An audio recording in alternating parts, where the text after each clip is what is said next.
യാമങ്ങൾ തോറും പ്രാർത്ഥനയെ പ്രണയിച്ചു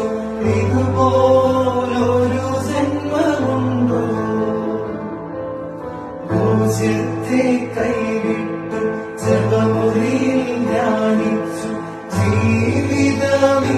ജീവിതമിങ്ങനെയുണ്ടോ